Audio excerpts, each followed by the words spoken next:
Hace una semana hablábamos de la petición que Pablo hacía delante de Dios en favor de sus hermanos efesios en tiempos difíciles. Aprendíamos en esa ocasión que si bien podemos y debemos seguir presentando nuestras peticiones delante de Dios, sean cuales sean, hay peticiones que deben perdurar en nuestras oraciones y una de ellas es la petición que Pablo hace, que Dios, por medio de su Espíritu Santo, nos siga mostrando lo que Él quiere que hagamos y enseñando las cosas que debemos entender y para ello que los ojos de nuestro corazón sean iluminados de tal manera que no perdamos de vista la esperanza de la salvación que Él nos ha dado, la esperanza de la eternidad que Él nos dará cuando entremos en la supremacía de su reino, y la esperanza de que el mismo poder que resucitó y que hizo rey a Jesús, Él lo sigue manifestando en nosotros hoy, para que como iglesia mostremos que sin Jesús lo podemos tener todo en este mundo, pero no somos nada porque solo Jesús es aquel que todo lo llena en todo. Y en Él tenemos esta plenitud, esta llenura que ninguna circunstancia adversa nos puede quitar. Se preguntarán entonces por qué traigo el tema a colación hoy, siendo que ya tuvo que haber quedado zanjado en aquella ocasión, esa semana pasada. De cara a la eternidad, nuestro buen Dios nos ha escogido, adoptado, aceptado en Jesús, redimido y garantizado por su Espíritu Santo en la entrada de su reino, como aprendíamos en Efesios capítulo 1, versículos del 3 al 14. Pero la petición de Pablo con esta visión de la eternidad también le hace pensar en otros estadios de dificultades que los efesios tuvieron en aquel tiempo y que nosotros como cristianos tenemos hoy. La petición solo refuerza ese estado, ¿no? Pues ya está, para aquí vámonos. ¿Por qué tocar el tema otra vez, Santiago? Y me encantaría que fuera así, pero Pablo lo sabe, yo lo sé, y seguramente ustedes también saben que no es tan simple.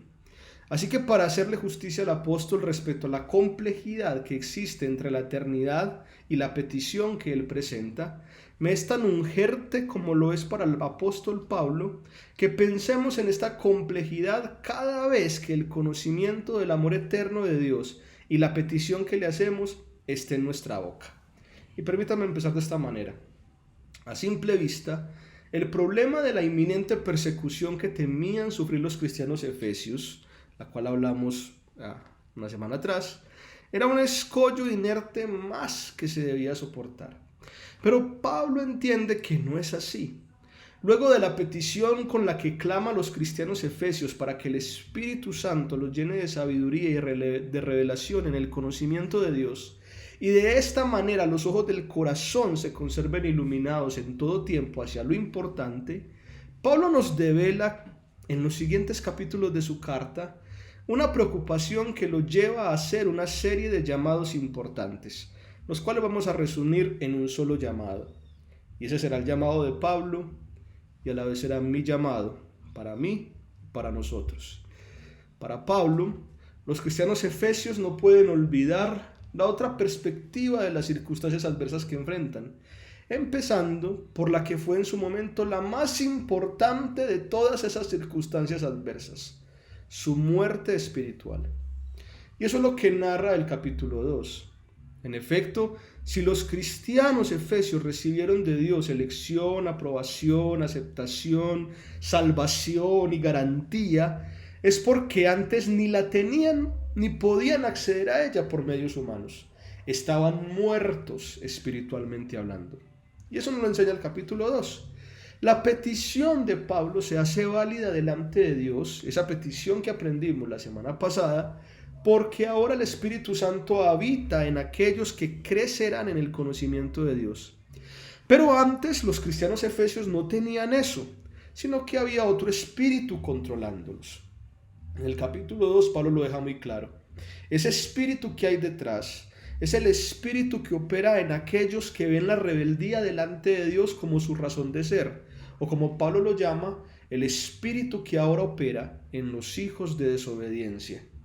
Este espíritu tiene el control sobre poderes espirituales. Por eso Pablo lo llama también el príncipe de la potestad del aire.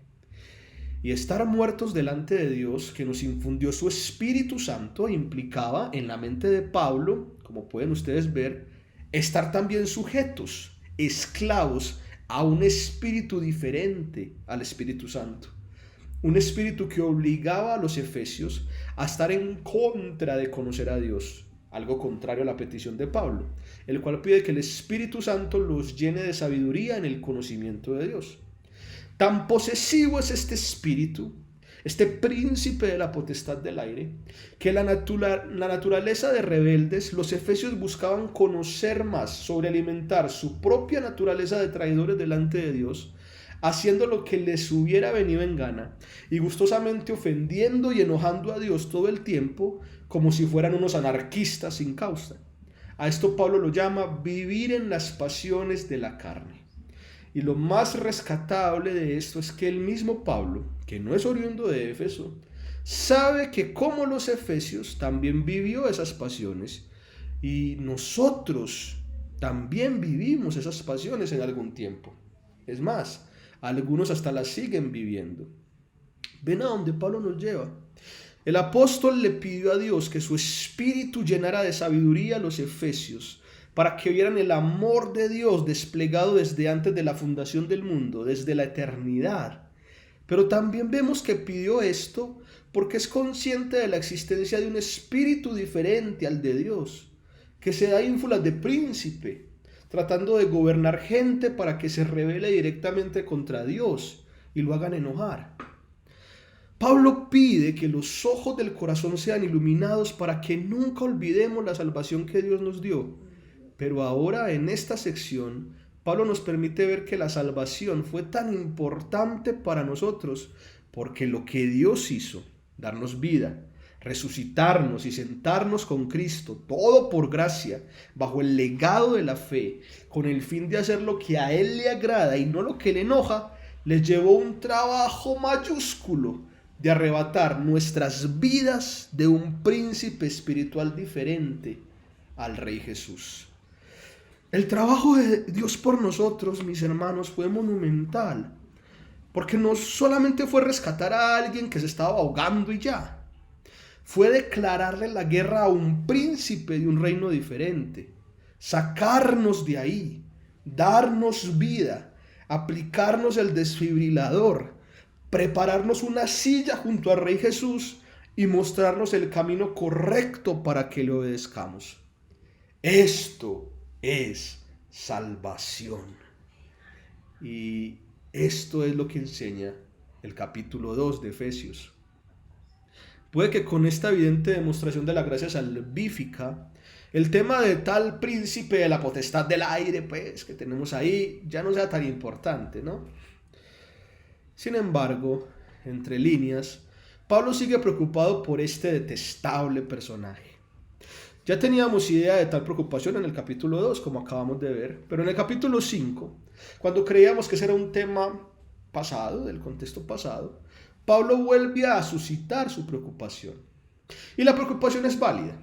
Puede que en aquellos salvos lleguen momentos en donde esa vieja naturaleza de rebeldía trate de germinar nuevamente en los efesios, y es por eso que el apóstol les invita a considerar a quién pertenecen. Esa es una función importante de este capítulo, el capítulo 5 en Efesios. Y ojo con mi selección de palabras. Pablo no quiere invitarlos sencillamente a perseverar en lo que ya han conseguido. Pablo quiere invitarlos a reconocer quién es su nuevo dueño. Quiere llamarlos a marcar pautas que evidencien que ya no sirven a la potestad del aire en donde está ese príncipe, sino a Dios y a su Rey, Jesús.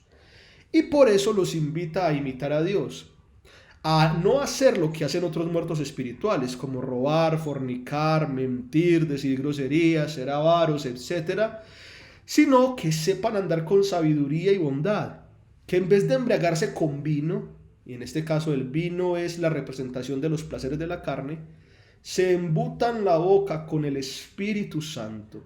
Es decir, que todo lo que hablen entre ellos sean palabras de alabanza y de gratitud a Dios. Que en vez de estar pensando en cómo sacar provecho del otro, se sometan unos a otros y se ayuden al punto de sacrificarse unos por otros, como un esposo hace por su esposa como una esposa hace por su esposo y en últimas como Cristo hizo y hace por su iglesia. Que sepan a quién pertenecen.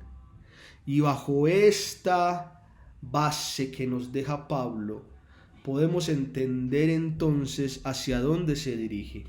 La petición del apóstol está enraizada en el primer capítulo de su carta para que los cristianos efesios y también nosotros como iglesia hoy entendamos que más allá de las circunstancias adversas hay otro problema aún más efervescente. Dios nos salvó declarándole la guerra y ganándole a un príncipe que nos tenía dominados. Y eso es fascinante. Pero ustedes creyeran que el príncipe no iba a mostrar sus garras. Y ahí es donde entra la preocupación.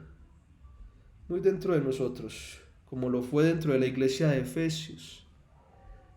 La verdadera lucha no consiste en superar una persecución, sino en superar nuestra absorta naturaleza esclava, que quiere volver a revolcarse en el fango de su rebeldía. Y esa es la mejor manera de destruir una salvación tan perfecta. Puede que para muchos el temor de la persecución en ese tiempo haya sido la excusa perfecta, no para salvar sus vidas, sino para volver a ser como eran antes de ser rescatados. A volverle a coger el gustillo a insultar, fornicar, adulterar, mentir, robar, emborracharse en sus placeres.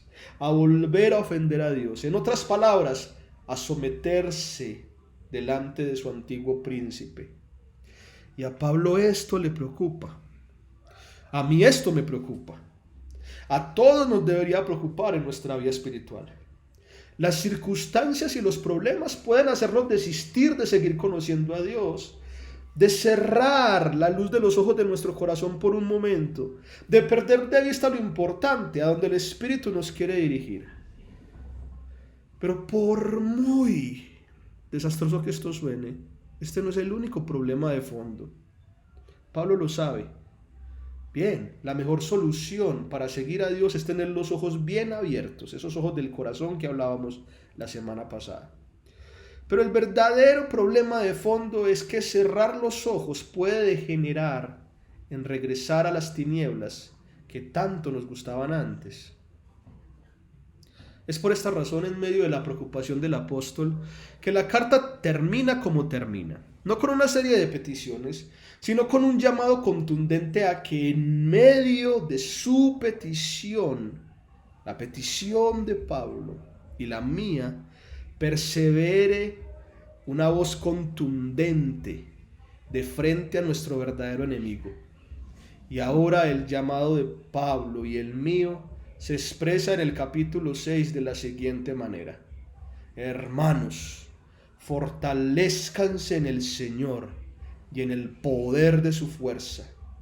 Revístanse con toda la armadura de Dios para que puedan estar firmes contra las insidias del diablo, porque nuestra lucha no es contra carne y sangre, sino contra principados, contra potestades, contra poderes de este mundo de tinieblas, contra las huestes espirituales de maldad en las regiones celestes. Por tanto, tomen toda la armadura de Dios para que puedan resistir en el día malo, y habiéndolo hecho todo, estén firmes. Estén pues firmes, ceñida su cintura con la verdad, revestidos con la coraza de justicia, y calzados los pies con el apresto del evangelio de la paz. En todo, tomando el escudo de la fe, con el que podrán apagar todos los dardos encendidos del maligno. Tomen el yelmo de la salvación y la espada del Espíritu, que es la palabra de Dios. Efesios capítulo 6, versículo 10 y 17. Aquí se resume todo el llamado del apóstol. Su llamado reconoce la más pura de sus preocupaciones. Y créanme, no es la circunstancia, no es el problema. Su preocupación en el profundo establecimiento de su petición es una guerra. Pablo quiere para los efesios y para nosotros que el Espíritu Santo nos siga llenando de sabiduría y revelación en el conocimiento de Dios y que nuestros ojos estén siempre iluminados, porque no desconoce que hay otro espíritu que quiere llenarnos de su rebeldía y que quiere cegar nuestros ojos para que no podamos ver ni la salvación que Dios otorgó, ni el cielo que nos esperará, ni el poder que ahora se manifiesta en nosotros, el mismo poder que resucitó a Jesús. Y ante la diatriba que ahora nos ocupa, solo nos queda el llamado de Pablo y el mío. Luchemos. Nuestro enemigo no es un elemento inerte como un problema o una circunstancia casual. Es un guerrero competente que puede usar esos problemas para hacernos creer que hemos perdido la victoria que ha sido nuestra por Dios en Cristo. Pablo reconoce que esta lucha es desgastante, que el ataque será intransigente. Por eso no nos pide aplastar al enemigo. Él ya ha sido aplastado, pero prefiere seguir mostrando los dientes como un animal acorralado. Y si se puede llevar a algunos con él, lo hará. Por eso el altavoz de este llamado redunda en una palabra: firmeza. En esta lucha de desgaste, nuestro mandato no es aplastar, nuestro mandato es resistir. Es montar guardia día tras día, avistando el sistema de guerrillas que los enemigos han puesto delante nuestro. Para cumplir a cabalidad con este llamado necesitamos de una armadura. Pero de esta hablaremos en el siguiente espacio que tendremos, la siguiente semana. Por ahora quedémonos con esta insignia. Luchemos. Permanezcamos. La petición de Pablo sigue vigente y la mía también. Oramos a Dios para que nos siga llenando de su sabiduría y de su revelación por medio de su Espíritu, claro. Oramos para que Él nos mantenga nuestros ojos bien abiertos a su salvación, a su reino y a su poder. Claro, pero por favor, no olvidemos que mientras avanzamos en este conocimiento hay alguien que nos quiere hacer retroceder y no le podemos dar ese gusto. En estos tiempos o en cualquier otro tiempo, nuestro enemigo no se toma tregua, busca diezmar. Ser incisivo es su fortaleza. Luchemos, resistamos. No por estar en tiempos de coronavirus la lucha ha parado.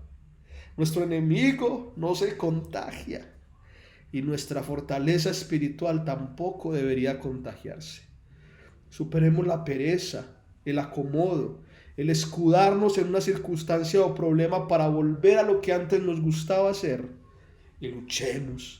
Plantemos cara, protejamos la muralla, estemos firmes.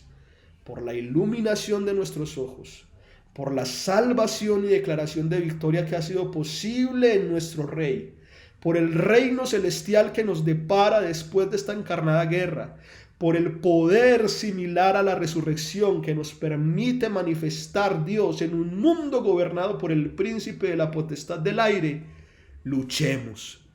Luchemos bajo la preocupación porque la petición siga vigente. Luchemos, estemos firmes, permanezcamos. Ese es el llamado de Pablo y el mío. Amén.